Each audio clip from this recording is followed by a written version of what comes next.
ஒன்று தானே கேட்டேன். அவங்களுக்கு ஃபஸ்ட்டாக தயிர் இருக்குது. வாங்கி வந்தா எவ்வளோ? 110 ரூபா. என்னம்மா அதை வரேன் சார் ஏதோ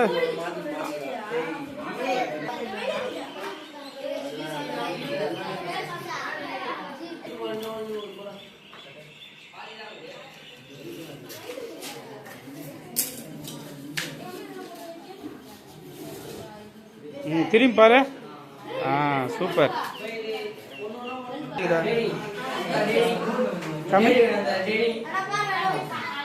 பெயிண்ட் பண்ணு பெயிண்ட் பண்ணு பெயிண்ட் பண்ணு பெயிண்ட் பண்ணு.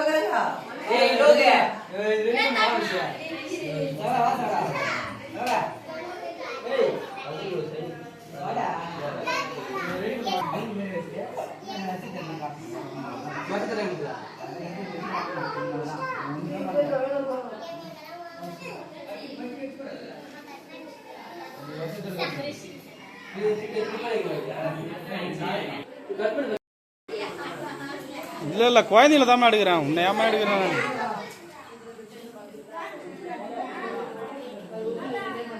இங்க பாருமா பாய சதீஷ் பொண்ணா திரும்ப சொல்லலாம். அப்படியே பொண்ணு அப்படி திரும்ப சொல்லு. இப்படி திரும்பமா இங்க பாரு. அப்படிதான் பாரு. நேரா உட்காரு. அப்படிதான் உட்காரு.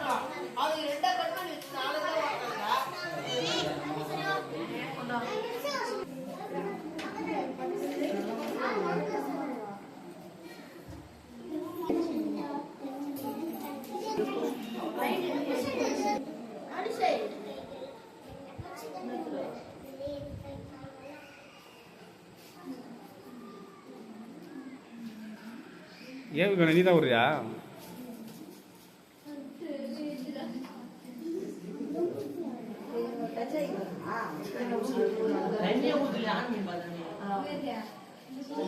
ஐயோ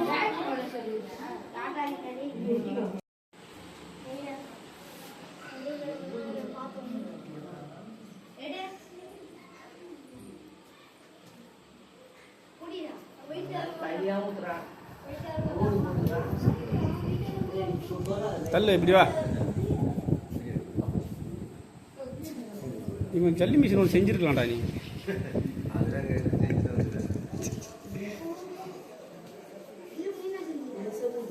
தள்ளு பொங்கலே ஏட்டவா. இது வா யஷ்வந்த். சரி அப்பா போதும்டா.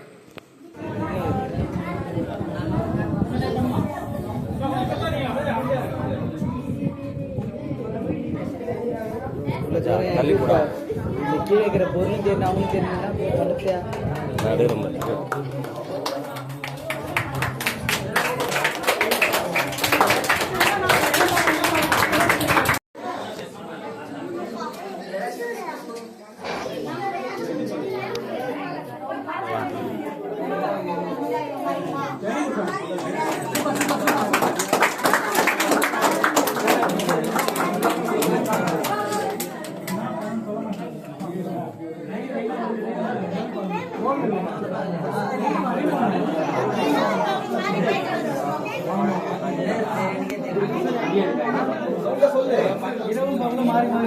நைட்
அப்படியே தான்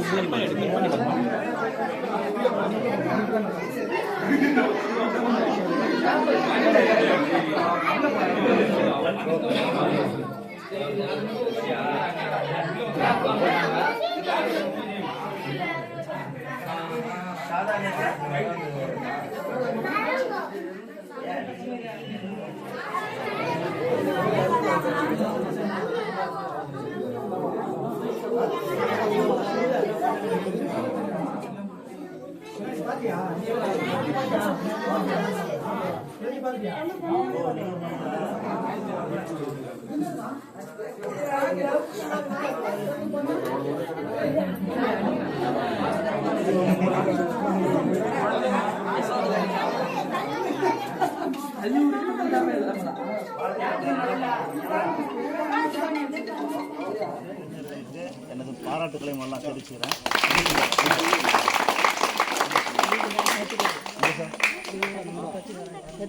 டாக்டர் B.R. அம்பேத்கர் ஒரு பழமொழி சொல்லுவார், கடவுளுக்கு தரும் காணிக்கையை விட ஏழைக்கு தரும் கல்வியை மேலானது. இன்று 35 வருஷத்துக்கு முன்னாடி நீங்கள் இருக்கிற இடத்துல தான் நான் இருந்தேன்.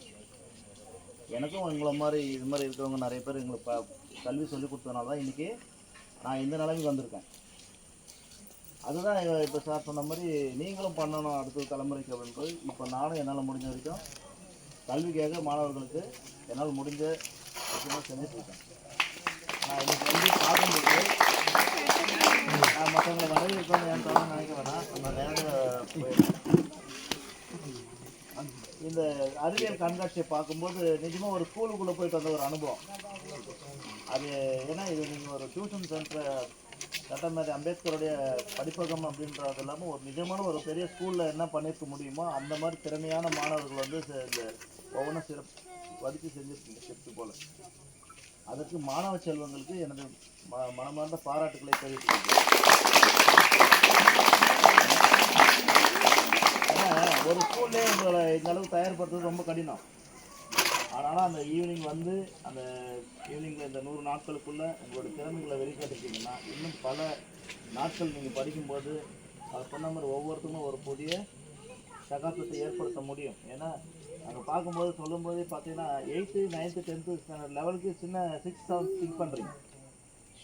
உங்களுக்கு திங்க் பண்ண வைக்கக்கூடிய கோமதி நிஷாந்த்ங்களா ஆசிரியர்களுக்கும் நல்ல பாராட்டு.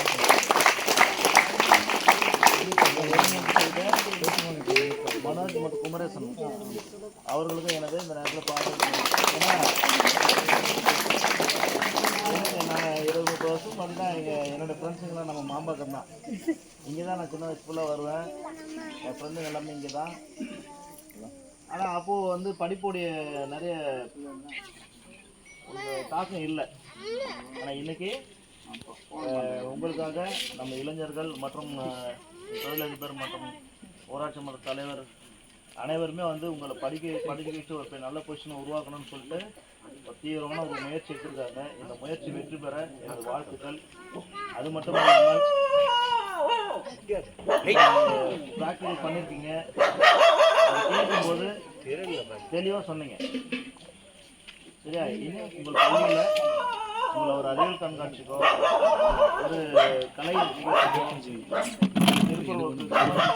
போட்டிகள் வரும்போது முதல்ல தயங்காமல் பேர் கொடு. நீ தயங்காமல் பேர் கொடுத்தா பாதி வச்சு உங்களுக்கு கிடைச்சிருக்காங்க. எந்த ஒரு போட்டியோ எந்த ஒரு விஷயங்களும் தயங்காமல் பேர் கொடுத்து நீ தோற்றாலும் பரவாயில்ல, முதல்ல அதில் போய் கலந்துக்கணும். பல முறை தோற்றாலும் கண்டிப்பாக நிச்சயம் ஒரு நாள் வெற்றி உங்களுக்கு உண்டு என்பதை இந்த நேரத்தில் தெரிவித்துக் கொடுக்குது. அதனால வந்து எனக்கு ஒரே ஒரு விஷயம்தான், எல்லாமே சிறப்பாக தான் இருக்குது. நீங்களும் கொஞ்சம் நான் சொல்கிறது ஏதாவது இருந்தால் தவறு இருந்தால் கூட பாருங்கள். பெற்றோர்கள் அனைவரும் ஓரளவுக்கு நம்ம குழந்தைங்க வசதின்றதை பார்த்து நீங்கள் ஒரு செல்ஃப் ஃபைனான்ஸ் ஸ்கூலில் தான் படிக்க வைக்கிறீங்க. எனக்கு ரொம்ப நாளாக ஒரு ஆதங்கம், இது யார்கிட்ட சொல்கிறதுன்னு தெரியல. ஏன்னா ஒவ்வொரு முறையும் 6th வரைக்கும் நல்லா படிக்கிறான், 5th வரைக்கும் படிக்கிறீங்க. ஆனால் அவங்கள கொண்டு போயிட்டு நீங்கள் என்ன பண்ணுங்கள், 6th-லேருந்து 10th வரைக்கும் இருக்க ஒரு செல்ஃப் ஃபைனான்ஸ் ஒரு ப்ரைவேட் ஸ்கூல் தான் அது கிட்டத்தட்ட. அந்த ஒரு ஸ்கூலில் பண்ணும்போது அதில் எவ்வளோ மைனஸ் இருக்குன்னு உங்களுக்கு தெரியல. என்ன மைனஸ் இருக்குன்னா, அவங்க வேன் அனுப்பலாம், ஆனால் நீங்கள் படிச்சுட்டு போயிட்டு ஒரு அரசு பணிக்கு வேறு ஏதாவது பணிக்கு போகும்போது உங்களுக்கான அரசு சலுகை எதுவுமே கிடைக்காது. இது அவங்க சொல்லியிருக்க மாட்டாங்க. நான் உங்களுக்காக சொல்ல வரேன். எதனால நான் இவ்வளோ திறமசாலியான மாணவ செல்வங்கள் அரசு பள்ளியில் படிக்கணுன்றது தான் என்னுடைய வேண்டுகோள். இது நீங்கள் எங்கள் பள்ளியில் படிக்கணுன்றதை சொல்ல வரல. நீங்கள் பக்கத்தில் புத்திரன்கோட்டை இருக்குது, இந்த பக்கம் சோனாம்பேடு இருக்குது.